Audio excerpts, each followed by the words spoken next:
tell you what's a good mead. Go out and find them yourselves. You know, you can read those reviews, and you can use them as a dimension to making some decisions. But there's a lot of great meaderies out there that just get lost in the works because people just want to go look for stars or look for ratings, and I don't believe in that. I try to find the person. I try to find the small meaderies who nobody knows about and try their meads. And sometimes you're very, very, very surprised at how good those meads are, and and then you can go preach their gospel.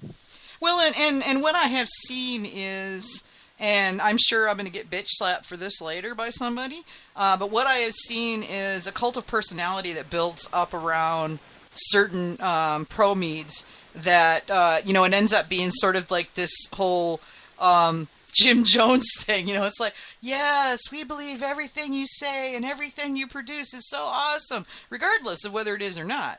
Because even the best mead makers occasionally make a dud. And now if they're truly good, they'll never let it. They pour it down the drain. Day, yeah, but every once in a while, they'll let one go out for whatever reason, or maybe it bottle shocks, or it just doesn't stand up well on the shelf or something. And it's happened, But I see that and I cringe because it's like, don't assume that everything that comes out of such and so meadery is ipso facto by default totally awesome. It might not be.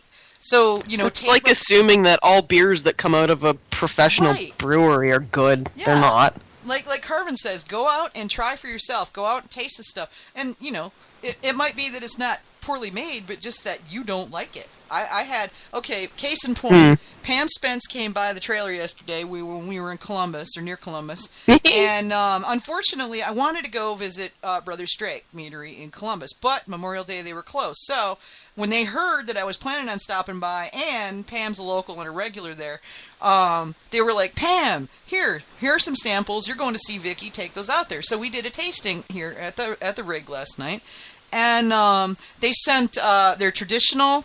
It was a semi-sweet traditional. They sent their PB&J mead, which is made with blueberry honey, which normally PB&J mead, you say, it was like a grape wine with roasted.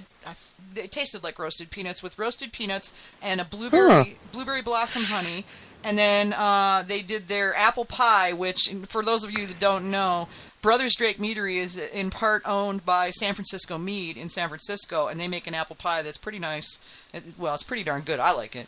And then they sent a sizer that they had that wasn't the apple pie. The apple pie is spiced. The sizer was had some different stuff, and then they sent another one that had lavender, lemongrass, and chamomile, which is an interesting combination of herbs. And all of them were pretty good. They were pretty well made. I didn't really care for the PB&J. It just didn't work for me. I mean, it was reasonably well put together, but it just didn't work for me. So yeah, I like some of their stuff. I don't like some of their stuff. It's but they were well put together meads. All of them, ones that I tasted. Now I'm not going to assume that all the rest of their meads, if they have others, are until I taste them for myself. I'm not gonna believe that XYZ Meadery is awesome because some guy on Facebook said it was. I'm gonna go try it. Well, kudos to you. You're one of the few. But one of the things I do want to say about the commercial meaderies out there, because I do try to visit a lot in my travels, and when you have a commodity, when you have something that everybody else has, and this. Vicky, you come from a business background. It comes down to service and support, and it does, yeah. I want to take. Sorry. I want to take time out to mention two meaderies on my last travel, and one was Schramm's, and the other one was Bee Nectar. They just so happened to be by each other. Yes, they do. Ironic about that. And I'm not going to sit here and preach the gospel about their meads, but what I will preach the gospel about are their people. Mm-hmm. And when I went into those meaderies, everybody knew everything about the meads. And not only did they know everything about the meads, as a mead maker myself, I was very blown away on how knowledgeable the staff was about the ingredients in the mead making process.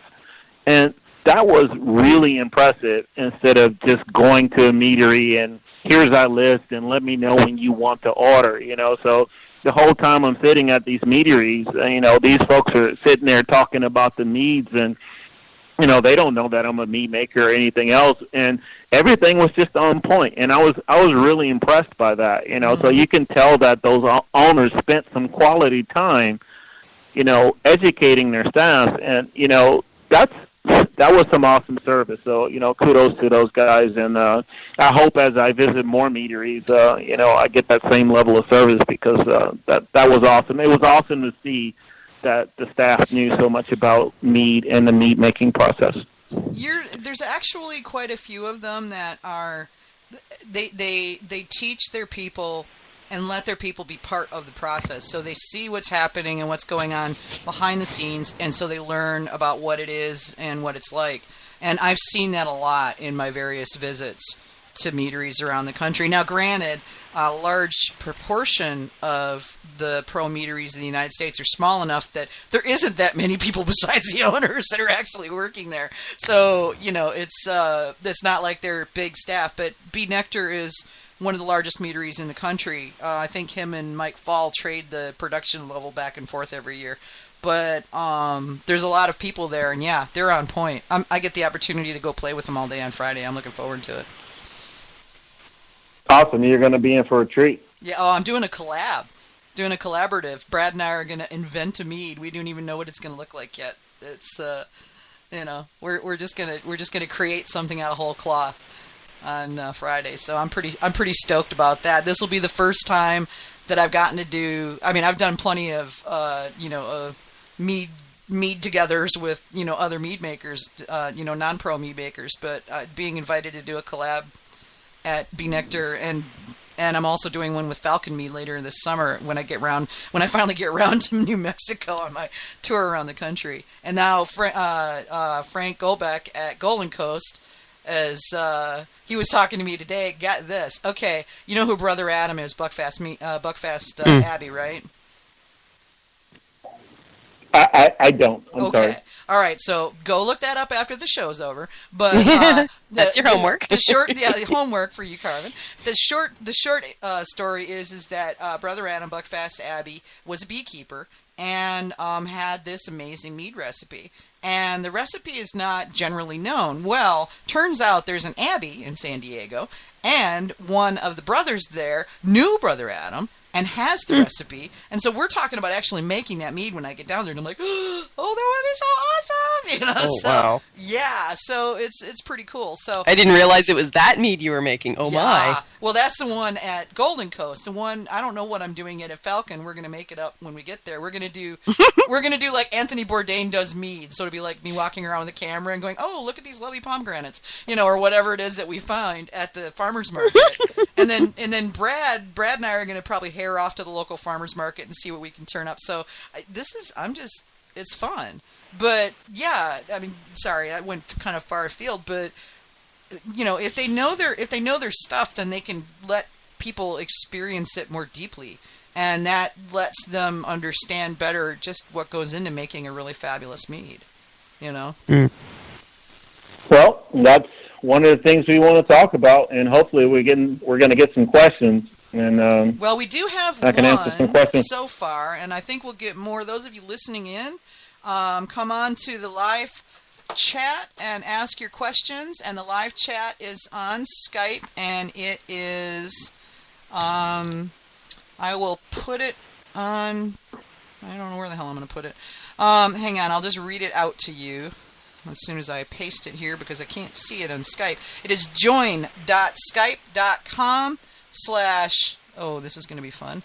Lowercase s, capital O, lowercase g, lowercase o, capital U, 06, H, C as in cat, lowercase, so it's lowercase h, lowercase c as in cat, uppercase V as in Victor, 7, lowercase Sam as in S. And you'll also find this link, if that wasn't clear, on gotmead.com.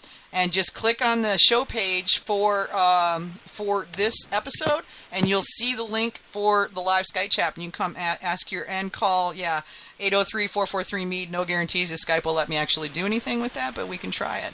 But yeah, you can just click on that and come on the chat. But the question that we got in before the show started from Tim Bulfer, he says he's gotten his fermentation down to 10 days, but they still taste young. How long do you have to age? And is it possible to make a good mead straight from fermentation? My short answer to that is yes. But, yeah. Well, I would say yes, too. But, I think mead is situational. One of the things that I like to do, and one of the reasons I love my fermentation setup, is I really love to taste mead. I know this might sound like all Zen-like, but, I just let the mead speak to me. And sometimes, just because the fermentation is done in 10 days, I might leave it on the yeast for another 10 days to 12 days, and I have noticed that, the complexity of the mead does change, and I'll move it when it's ready. Once again, the commercial people have to move stuff because they got bills to pay. Mm-hmm. We don't have to do some of the things, and I think so many home mead makers mimic commercial processes, and they rush things. So just because your fermentation is done in 10 to 15 days, you can still let that mead develop a little bit more on the lees. If you think about the ways that they used to develop mouthfeel, and we can get into the polysaccharide content and all that stuff, in another show. It was aging on lees, aging in barrels, the oak, all those things played like dimensions into the whole complexity of the mead. So, yeah, to your question, you can make a great mead in 10 days, but, age does improve a mead. Don't rush it. Just let the mead speak to you. And don't be. My big thing would be don't be in such a big darn hurry. It's a process. Do what needs to be done for the mead that you're making. Let it develop. And one of the things. I got a couple fruit meads going right now, and although primary fermentation is done on those meads in about 12 to 15 days, I tend to leave my meads on that fruit for another 2 weeks because I find that the flavor develops a little bit more. You got to practice your craft. You just got to make a lot of mead. And part of that craft is tasting. I'm a big advocate of tasting, and it's one of the reasons I love the sampling port on my fermenters. I go a lot by taste. I do a lot of my blending and back sweetening by taste. Yes, I know the formulas for back sweetening, but I do a lot of stuff in barrels too as well. So I might have a young barrel that I'll get strong oak character from, a 2-year-old barrel that I'll get light character from, and I'll blend those meads, and because it'll give me exactly what I'm looking for. So you really, really just need to start, tasting those meads and develop a protocol to where, hey, if it's a traditional, maybe I want to leave it, although it's done in 10 days, maybe I want to leave it for another 2-3 weeks to see if it develops a little bit more flavor, because there is some cleanup and there's some extra stuff going on, just because you don't see visible signs of fermentation, yeast can still clean up, and I love to let those guys finish their job. Okay, and Dan Storm says, what's your absolute favorite mead? Ooh, trick question. Not really. So my question to Dan would be commercial or homebrew? All right, Dan. Okay, commercial or homebrew. He's we'll see if he comes back with that. Okay, well, I'll tell you what, I'll answer it in 2 points. There you go. Right now, I'm going to say homebrew /commercial because he's not open yet, but John Talkton makes a mead called Arcanum. Isn't that good? That meat's so good.